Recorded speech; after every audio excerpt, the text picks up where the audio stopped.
Mesdames et messieurs, bonsoir. Bienvenue dans cette session informative sur ESAE TV dont voici le sommaire. Série d'audiences ce matin au Conseil économique et social. Des détails sur le contenu de ces audiences et les personnes reçues par le président Tagbé Guiyan dans ce journal. La deuxième session ordinaire de l'Assemblée consulaire pour l'année 2016 de la Chambre du commerce et d'industrie du Bénin CCIB s'est tenue ce mercredi 21 décembre 2016 dans les locaux de la dite institution. Des précisions dans un instant. Les mesures d'accompagnement pour soulager les peines des occupants des espaces publics ont fait l'objet d'une séance de travail ce matin à Cotonou. Des détails dans cette édition. À nouveau, bonsoir. Augustin Tagbé Guiyan, président du Conseil économique et social, a reçu en audience ce matin Kiyofumi Kinshi, ambassadeur du Japon au Bénin, et une délégation de la Cobemag, conduite par Abdou Karimou Babio, directeur général de la coopérative béninoise de matériel agricole Cobemag, et Oru Sego Robert Sinagabargi, président du conseil d'administration. Le point des différentes audiences avec Leandro Kodo. L'ambassadeur extraordinaire et plénipotentiaire du Japon au Bénin et le directeur général de la coopérative béninoise du matériel agricole Cobemag ont été les invités de ce mercredi 21 décembre du président du Conseil économique et social, entendez CES. Augustin Tagbé Guiyan a reçu d'entrée Kiyofumi Kinshi avec qui il s'est entretenu sur les questions liées aux relations entre les deux pays. Je voudrais dire tout d'abord félicitations de la décision de votre budget l'année prochaine et la décision du programme d'action du gouvernement. La semaine dernière, j'ai déjà expliqué mon idée au ministre du Plan et Développement, M. Bilochane. Nous allons continuer la discussion peut-être la semaine prochaine pour décider quel projet parmi les plans d'action du gouvernement sera réalisé par la coopération entre deux pays. La seconde entrevue a été consacrée à la délégation de la Cobemag avec à sa tête Abdou Karimou Babio. Il s'est agi pour les missionnaires de cette coopérative de présenter les difficultés auxquelles sont-elles exposées. Nous sommes heureux aujourd'hui, après 44 ans de vie, que nous venions auprès du Conseil économique et social pour recevoir des conseils, pour recevoir du social. Vous savez, la Cobemag n'a que des attributions sociales et non des attributions juridiques et non des attributions politiques. C'est dans ce sens que nous nous sommes dirigés au Conseil économique et social pour recevoir ce qu'on devrait recevoir pendant des années et qui nous a échappé. Il nous a promis d'être notre ambassadeur auprès des autres institutions pour que notre coopérative, le problème qui le mine actuellement, puisse trouver des solutions. Parce que actuellement, nous n'arrivons pas à fonctionner comme nous le voulons. Le matériel agricole, les charrues et charrettes et autres, qui est notre matériel de base, ne tourne plus à cause des motoculteurs et autres. Au Bénin, le Japon œuvre dans les secteurs de la santé, les infrastructures, les constructions d'hôpitaux, dont un en chantier en cours actuellement à Alada. 2000 salles de classe à partir de 2017 et 7000 tonnes de riz disponibles au port de Cotonou. La Cobemag, quant à elle, a exposé les difficultés liées à sa mission de satisfaire en qualité et en quantité les besoins en matériel agricole du monde rural. La deuxième session ordinaire de l'Assemblée consulaire pour l'année 2016 de la Chambre du commerce et d'industrie du Bénin CCIB s'est tenue ce mercredi 21 décembre 2016 dans les locaux de la dite institution. Une cérémonie de lancement qui s'est déroulée devant le personnel et les cadres de la CCIB, Karine Adeni et Foutu Amoussou pour le compte rendu. Plusieurs dossiers sont inscrits à l'ordre de cette deuxième session ordinaire de l'année 2016. Le président de la Chambre de commerce et d'industrie du Bénin, Jean-Baptiste Sachivi, dans son discours, a rappelé ces grands dossiers à débattre. Le projet d'ordre du jour qui sera soumis à votre appréciation session dans les instants qui vont suivre se décline comme ci-après. Adoption de l'ordre du jour de la deuxième session ordinaire de l'Assemblée consulaire 2016. Adoption du procès verbal de la première session ordinaire de l'Assemblée consulaire 2016. Troisième point, étude et adoption du rapport des commissaires aux comptes sur les états financiers de l'exercice clos le 31 décembre 2011. Point 4, étude et adoption de la proposition de nouvelle grille de cotisation annuelle pendant effet en 2009 à partir du 1er janvier 2017. Point 5, étude et adoption des avantages des élus consulaires. Et enfin, point 6, questions diverses. Jean-Baptiste Sachivi a par ailleurs évoqué les raisons du retard des 10 travaux. Il convient de rappeler que ce retard s'est imposé à nous parce qu'il a fallu, au regard des deux tendances divergentes sur le sujet, s'en référer à l'ordre des experts comptables et comptables agréés du Bénin pour se fixer sur la conduite à tenir par rapport à l'établissement ou non des états des années 2011 à 2013, antérieurs à la mandature 2014-2019. Notre souhait de soumettre à votre appréciation les 3 états financiers de 2011 à 2013 n'a pu se concrétiser en raison du fait que le travail a été plus laborieux qu'on ne le pensait.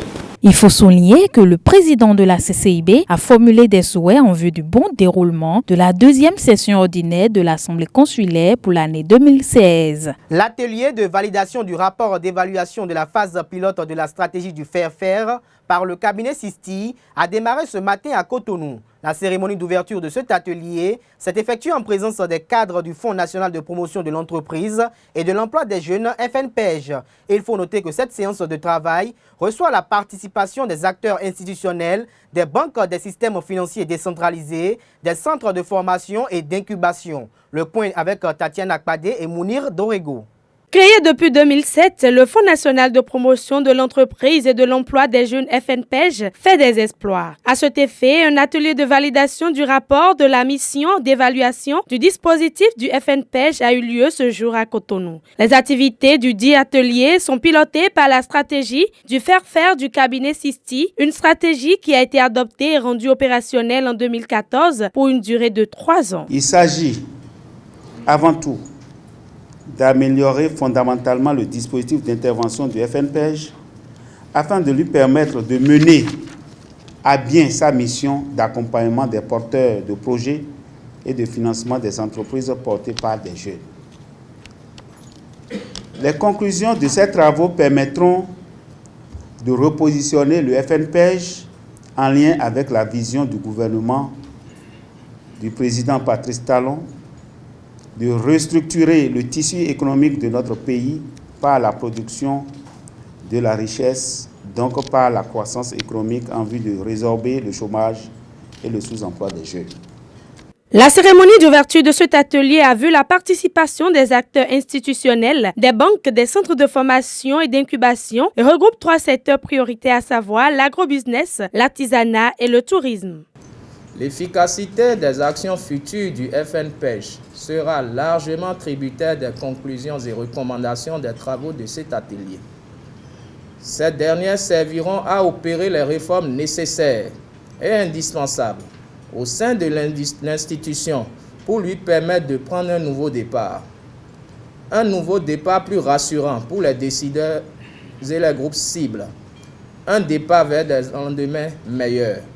Nous avons donc le devoir de donner le meilleur de nous-mêmes pour la réussite de ces travaux. C'est un devoir patriotique et républicain. Pour rappel, ce dispositif de FNPEJ a permis de financer en 2 ans 338 projets de jeunes et 1099 projets de femmes.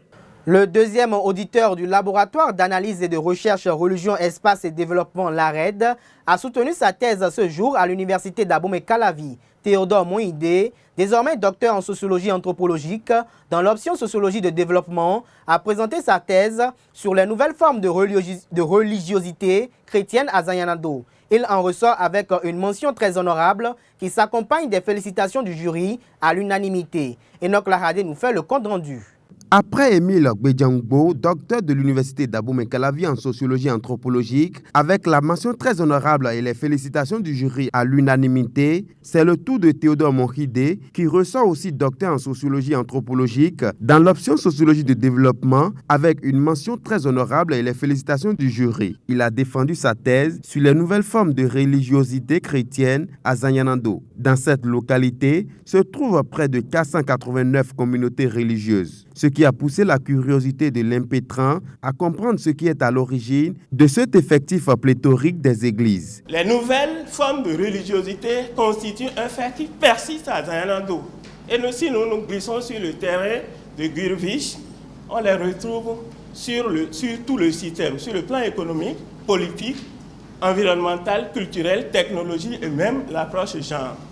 Dans ces conditions, il faut une solution de type global et faire intervenir toutes les disciplines pour assurer le développement harmonieux et durable de cette localité. Aujourd'hui, la grosse problématique de l'instrumentalisation des religions en général et du sentiment d'appartenance à telle ou telle autre communauté a pris une ampleur telle que les changements sociaux, les changements politiques, les changements économiques à travers tout ce qu'il a appelé marchandisation ou business plan prennent suffisamment de l'espace dans ces conditions-là.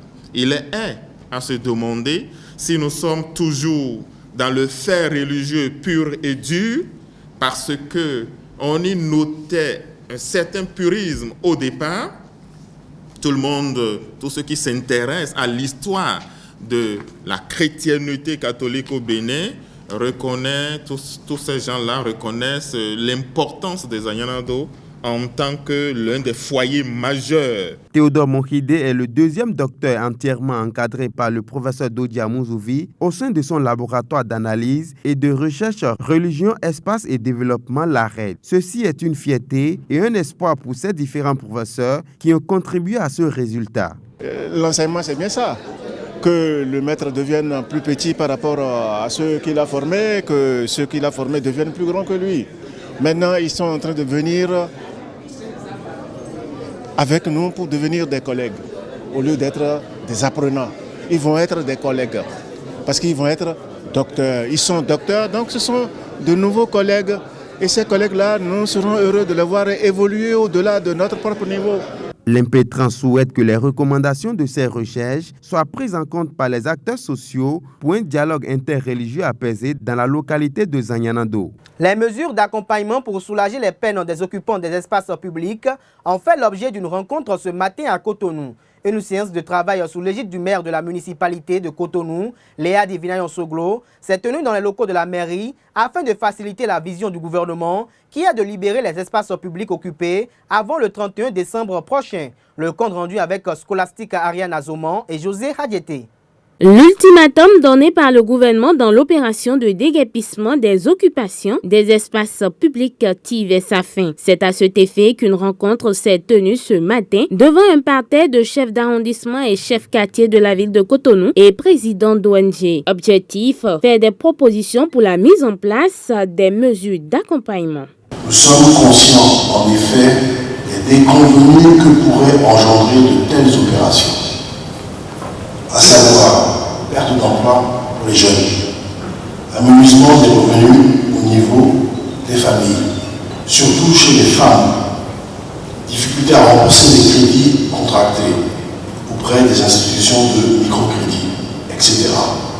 Pour réduire ces risques potentiels au strict minimum, notre réunion de ce matin devrait déboucher sur des propositions concrètes. Et dans la même foulée, elle devrait nous donner l'occasion de lancer un appel pressant à l'endroit de l'État central pour la mise en œuvre effective des mesures d'accompagnement.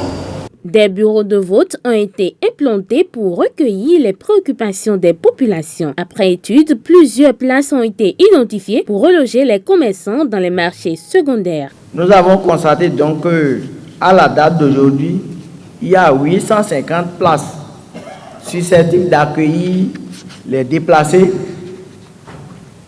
dans l'immédiat. Ensuite, par rapport ces 850 places se retrouvent dans tous les marchés secondaires qui sont dans les 13 arrondissements. À titre d'exemple, lorsque vous prenez le premier arrondissement, nous avons le marché d'Avoto où on peut loger 18, le marché de Dandji 40, dans le troisième arrondissement, on a le marché de Midombo 94. D'autres sites susceptibles d'accueillir les déplacés ont été localisés dans les 13 arrondissements de Cotonou. Nous avons procédé à l'identification de places où on peut ériger des boutiques. À peu près, on pourra ériger 1325 boutiques. Des doléances seront formulées à l'endroit du gouvernement relativement aux conditions de vie actuelles de la population locale. Les nouvelles hors de nos frontières, c'est à travers la page Inter que nous propose Billy Laibi. Au Burkina Faso, le procès des militaires de l'ex-régiment de sécurité présidentielle a démarré lundi. Ils sont au nombre de 29, dont 2 civils accusés d'avoir orchestré en décembre 2015 une attaque de la maison d'arrêt et de correction des armées. Leur objectif était de libérer les généraux Gilbert Diendéré, Djibril Bassolé et les militaires incarcérés pendant l'enquête de putsch de septembre 2015. Mais dès l'ouverture du procès, les avocats de la défense ont demandé du temps pour mieux s'imprégner du dossier. Au Syrie, l'armée du régime Assad tente d'accélérer l'opération d'évacuation à Alep. Hier mardi, des militaires se sont chargés de faire quitter civils et rebelles des poches de résistance avant la reprise totale du contrôle de la ville. Selon l'ONG Observatoire syrien des droits de l'homme, 2000 à 3000 rebelles et civils attendent et seuls 10 bus ont pu transporter des combattants et civils dans des quartiers pro-gouvernementaux. En Grèce, le groupe anarchiste Nemesis Fert a annoncé à quelques jours de fête de fin d'année avoir empoisonné des produits alimentaires de grande consommation du pays. Ils ont posté l'information sur le site internet Indymedia et comptent placer ces produits dans divers supermarchés de la région de l'Attique pendant 2 semaines. Ce dans l'objectif de faire perdre de l'argent à 4 entreprises internationales connues dont Coca-Cola et Nestlé. Au Mexique, l'explosion sur un marché de feux d'artifice a causé 29 morts environ et 70 blessés à Tultepec, près de Mexico. D'après l'annonce faite par la police fédérale hier mardi, l'explosion s'est produite dans l'après-midi sur ce marché spécialisé en feux d'artifice qui accueille de nombreux visiteurs à l'approche des fêtes de Noël. Selon la déclaration du gouverneur de l'État de Mexico, Eruviel Avila, 26 personnes sont décédées sur place et 3 sont mortes dans les hôpitaux. Mesdames et messieurs, c'est sur cette page Inter que je mets un terme à cette édition. Merci de l'avoir suivi. On se retrouve demain à la même heure sur le même site www.ezaetv.com. Bonsoir à vous.